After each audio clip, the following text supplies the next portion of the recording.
Each progressing week, the seeds tend to get closer and closer together in playoff football, which usually makes up for a good football game. Wednesday night proved to be a great example of that when D2 East number 1 Osceola hosted number 8 Falls City Sacred Heart. The hometown Bulldogs ensured the scoreboard was functioning properly just over 3 minutes into the game, when Peyton Watts broke loose for a 23-yard rushing score to put Osceola up 8-0 with a successful 2-point conversion afterwards. Just before the end of the first, the Bulldogs increased their lead to 14 on a 1-yard Brendan Bryan dive. Sacred Heart finally answered back with 8:29 left in the second quarter when Drew Bips found Noah Keller for 6 points on 4th down.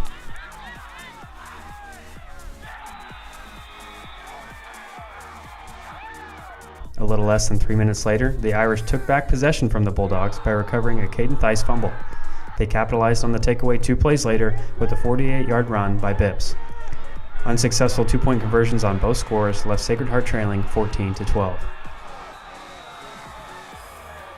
With 1:40 to go in the half, Osceola's ground attack lengthened the Bulldogs' lead on a 7-yard Peyton Watts run, which would be the final scoring change at the half, the Bulldogs with a 22-12 lead at the break. Neither team scored most of the third quarter until the Irish did so with 44 seconds left, clearly determined to head into the fourth with a manageable deficit. Before doing so, however, Osceola forced Sacred Heart into a 4th-and-1 situation.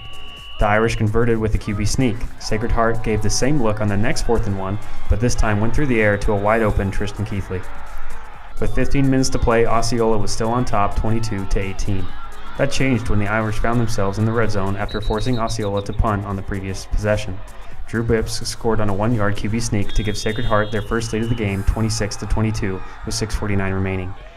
Unable to convert on 3rd down, Osceola head coach TJ Nielsen decided to punt on the next possession. Trusting in his defense paid off 2 plays later when Tristan Herring was stripped by John Serber with 5:04 left on the clock. Brendan Bryan fell on it to give possession back to the Bulldogs. Caden Theis used his feet to recapture the lead for Osceola on a 1-yard sneak, but left Sacred Heart head coach Doug Goltz and his Irish 3 minutes and 23 seconds to alter the outcome.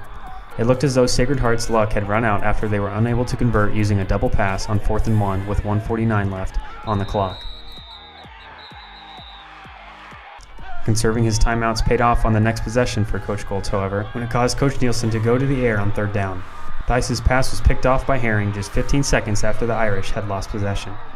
Sacred Heart didn't make the same mistake twice and regained the lead with 58 seconds to go on a 23-yard passing touchdown from Bips to Emerson Keithley. Unfortunately, the Bulldogs would make the same mistake twice and threw another interception on their final possession of the game. Noah Keller picked off Theis to ensure the victory for the Irish. Despite the loss, Coach TJ Nielsen was proud of his team's effort after the game. Our kids fought all year. They did an opening loss to BDS. They fought back. We were down in the St. Francis game. We fought back, and nothing's different tonight.